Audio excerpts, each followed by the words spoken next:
girls set up, that's their first priority. So when we see that, we started thinking about, okay, what's the best way to help them? And that has a lot to do with that. If we can make their job easier, then the guys are going to enjoy it. They get to having their fun stuff, because let's admit, out of that whole weekend, whatever they go, the least fun part of it is setting up the room. So anything we can do to get that chore, it really is a chore, done and easier, that's the way to do it. Do you agree? Yeah. Yeah, get it done, get it out, having fun. So we really started thinking about, okay, if we were gonna set it up, and even got down to like when we packed the duffel bag, what are they gonna need first? So what's on top? We even thought about that first. So what's on top? We actually pack it for the sheets on top, the flat sheet, then the blanket and the pillow, just so they know they're gonna get the bed set up first, then set up whatever breathing machines and all that kind of stuff that they need to have. So we're just trying to make it easy for them so they can literally throw everything ready, put stuff away, and then get having fun. I love that. I love that you definitely got the counselor in mind, and and thinking about setting up that room. It is the least fun part of that, even that first day too. Oh yeah. So absolutely love that you've got that kind of in mind, and I'm sure that's come with a little bit of feedback from the guys, of just sort of like, let's make this streamlined, let's make this faster. So I'm sure Sure. you guys work together on that too. You mentioned a couple of different things that you use, duffel bags, Ziplocs, things like that. Can you talk a little bit about the resources that you encompass in packing? Oh, sure. For sure, we've adopted the big duffel bags just for the simple fact we think, one, you can stuff it, and it's easy to layer. And the other thing we know just from when we're not using it, you can put them just about anywhere. You can fold them up, stick them under the bed, stick them in a cabinet, things along those lines. So that's why we think we like the duffel bag the best, and it's just easier to carry. You can actually put two over your shoulders and still carry two when you need to. Limit the trips to the van or to the cabin, whatever. We have seen some campers that have the big suitcases, look like they're going on a 10-day cruise, and I'm sure you can fit a ton of stuff in there. But I always question that's got to be a pain in the butt, because some of the camps I'm sure have limited space, and trying to find a place to stick a big suitcase is probably a challenge. So again, I think that's really where we thought going with just the big duffel bag that can collapse and easily fit anywhere is why we've gone to there. And plus you can stuff it.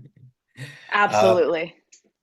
Other thing we did is we got those like 30-quart totes. Each of the guys just have one. We put all the small loose stuff in the tote, like their wheelchair chargers, an extension cord, the power strip, the things that you take. Instead of having all these things all floating about, we put them in one place in the tote. And then that's, again, there's another thing that can fit under the bed, or they can use it as a stand for something. So I think it's another good thing to, the less loose stuff that you have, I think it's just going to help the camper and the counselor get that thing set up that much faster. So ideally, if you got a duffel bag and a tote, you walk into the cabin and that's all you need, that's ideal, I think. Yeah, you're totally right. I think you hit it right on the head in terms of it's much better when everything has a place and everything's in its place. Yes. So in those totes and kind of using all of those resources that you provide are awesome. What are some things that you pack extra of?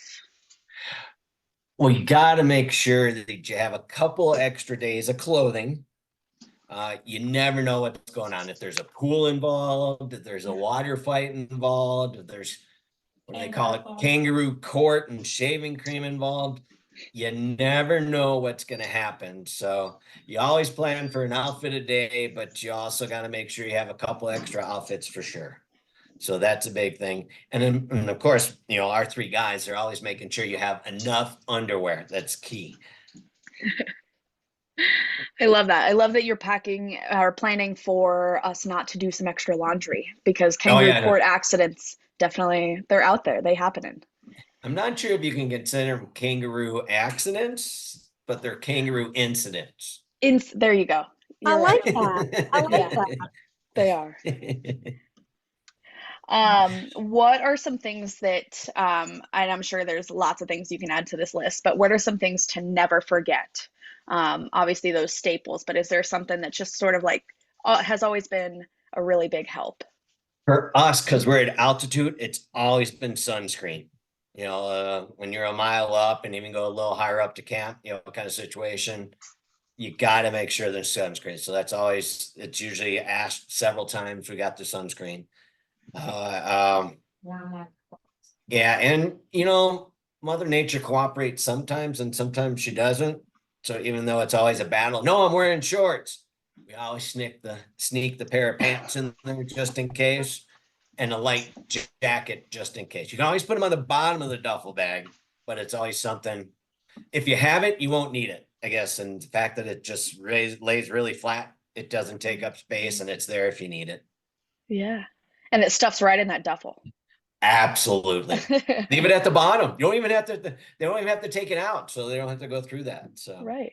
Out of sight, out of mind. And like you said, you're packing for what might happen. So right. hopefully, because it's there, it won't happen. Yeah, Mother Nature has her own mind. Yes. So in packing, and I'm sure this is, a shuffle with having three of your guys going to camp, how do you involve them in the process and how much are in that decision making?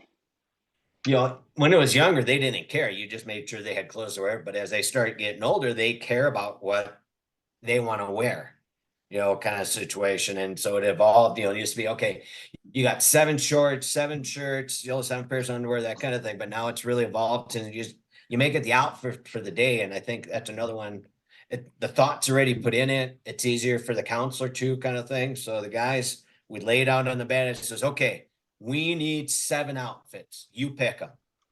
So they normally they'll pick the shirts first, and then they'll pick the shorts they want to go with it. Underwear doesn't matter, socks doesn't matter, but we just stack it that way. So it's shirt, shorts, underwear, socks. So now it's just a packet for the day, and so then when it's laid out on the bed and they chose it, kind of situation. Cause I can imagine the other thing, we don't want the counselors to go, okay, what are you wearing today? And they go like, well, I want to wear those shorts. I don't know if I want to wear that shirt. If the thought's already been put involved that, hey, that's the outfit that we're doing, then the council only has to take out that outfit for the day, and it's all thoughts already done. It's a good thought to just sort of also think about the outfits because that could be a choice, like looking sharp Apps. at camp is a It's thing important to the sometimes. guys. Yeah. And it seems that pre-teen years that it starts to hit, that it's like, okay, at that point, it's what you're wearing is important. Yeah, absolutely. Um,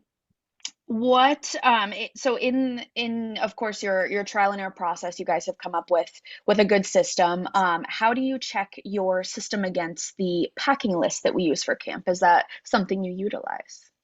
Absolutely. When we get, we think we've got it all figured out and we got our systems and stuff, we got it all done. The last acid test is to go through that list. And we each go through it. It says, did you do this? I'm like, yes. Did you do this? And we both look at each other. Okay. Okay, forgot that thing. So it is actually a great check to make sure we remembered everything we needed to have. That's awesome. I love that that's still a good resource, even though you have all of that experience. You still need Oh, to yeah. check the list twice, for sure. Absolutely. What about the grand old Tetris scheme of getting everything into the van? Is that something that has also been just sort of a process you guys have been navigating? Well, that's a little changed a little bit. And some of it's COVID. It used to be the guys go in there, get them buckled down, then put everything in front of the doors. Now we've learned that you really can't do that anymore. Then you essentially have to unload the van and get it done. So it's best just remember you need a clear shot to the guys. I guess when you're packing the van, the car, something along those lines, you just got to keep in mind that somebody may need to visit with them or, take their temperature or something along those lines. So just make sure there's still access to the guys. And then at that point, just make sure it's safe for the rest of us.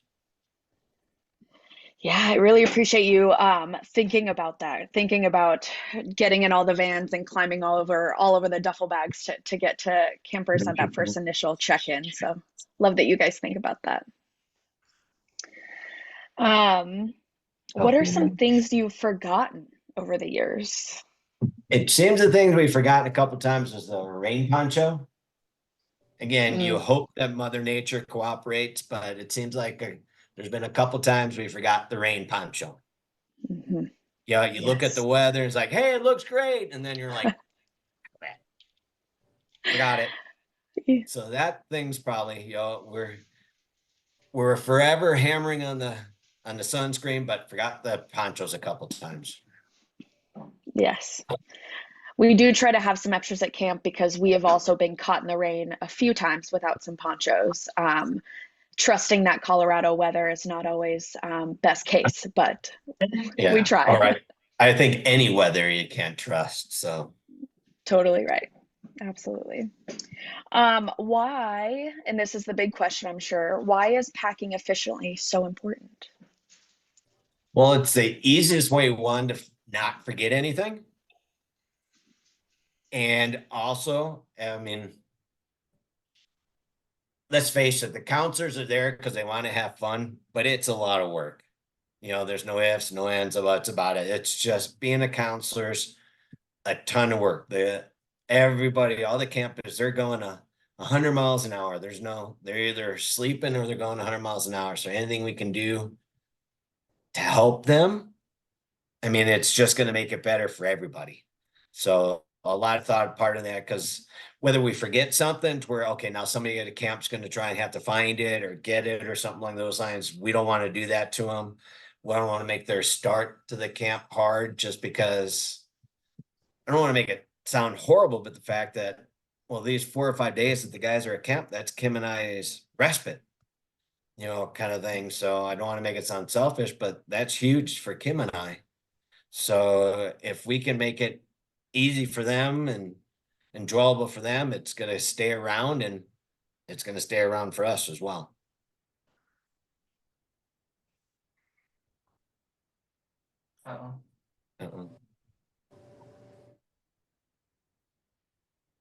Oscar. Muted, you guys. Yeah. So sorry. So sorry. It's okay. So you hit all the nails on the head, and I think you bring up one really important point, and actually brings me to my last question for you is your respite time and how you like spending that time while the guys are at camp. We've done a little bit of a venture out. Kim and I have had long weekends in Boston, Seattle, just checking places out. We've been to Boston. We found Mike's Pastry. That was really nice. I have an Olympic sweet tooth. We went to Southern California with some friends so Kim could get her beach time. So we do what we can for those 4 days. I'm sure like every year gets to be a little bit different, right? You don't always have to do the same thing. Oh, the world is your not. oyster. Yep. For 4 days. For 4 days. And sometimes just sitting there not doing anything feels best. Yeah. That's awesome. Did anybody have any questions for Brian, or did anybody maybe even have some tricks of their own? Duncan, what do you got? What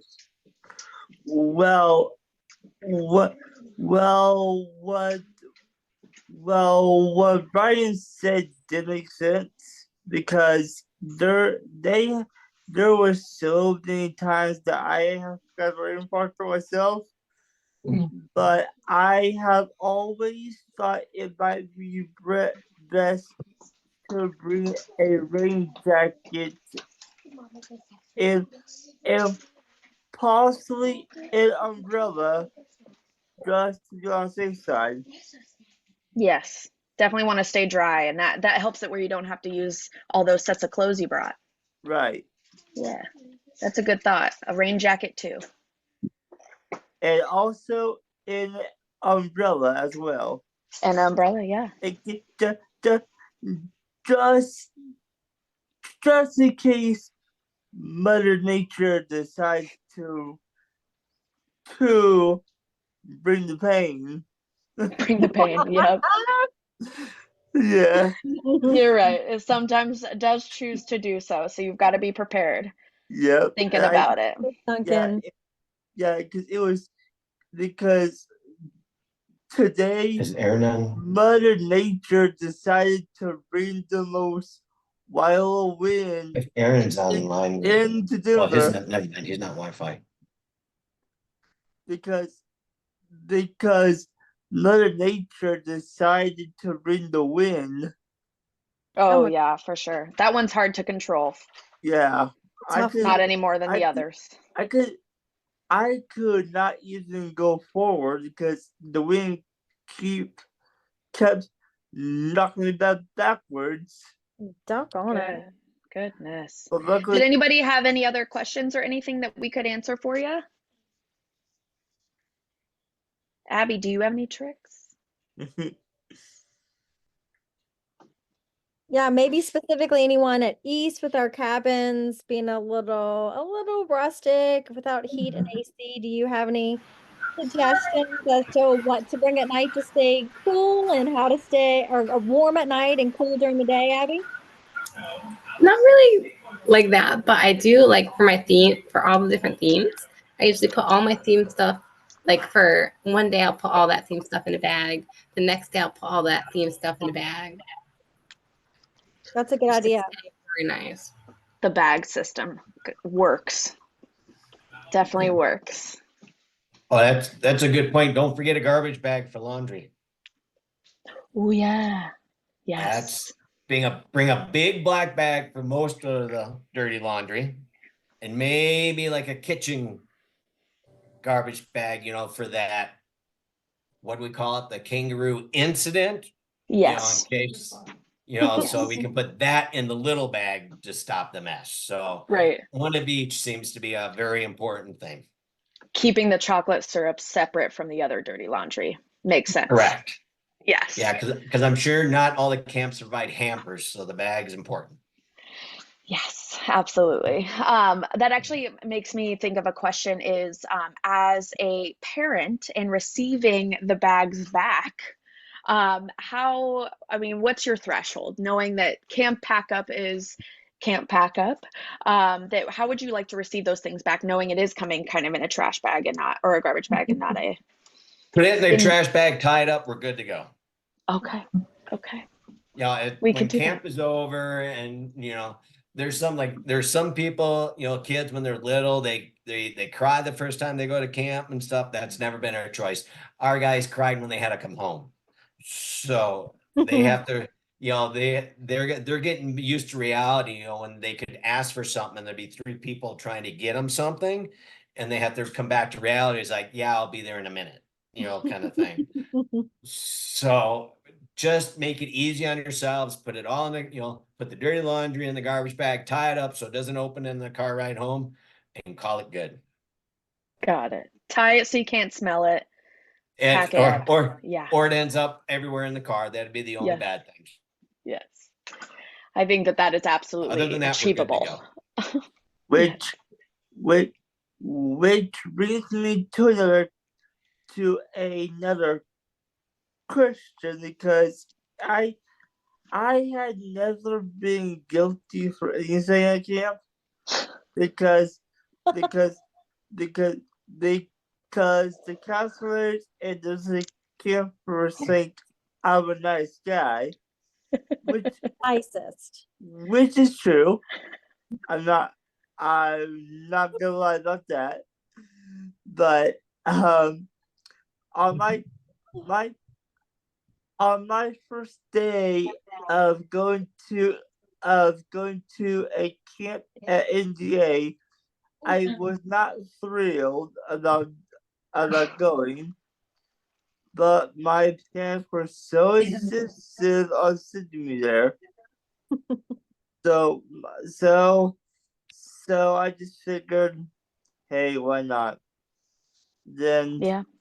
then as the days go, I I started like going to camp and they're hoping I could go there for next year and stuff. But I I do like the sales camp because I think it has a better climate, I would say. Yeah, absolutely. Because my enjoyment there is to just perform and just give the audience a good time. Always, Duncan. My Always. Every my time. my passion lies in giving the audience a good time. We know it, Duncan. We That's know where it. Thank you so much. that's Thank you, where my thank you. passion lies. Yes, no denying that. Yes. Well, thank you guys so much for hanging out. Does anybody have any other questions before we let you all go? I I got no more questions, Lincoln. Duncan's good. All right. Well, thank you, Brian. Thank you so much to the whole fam for giving us all these tips and tricks. We'll definitely be using them. And thank you, everyone else, for joining us. We are going to be having another event this week. We're doing a game night, so please, please join us I cannot Thursday. wait. Cannot wait to see you guys. And we will be chatting again very soon. Thank you guys for joining us, and we'll talk to you.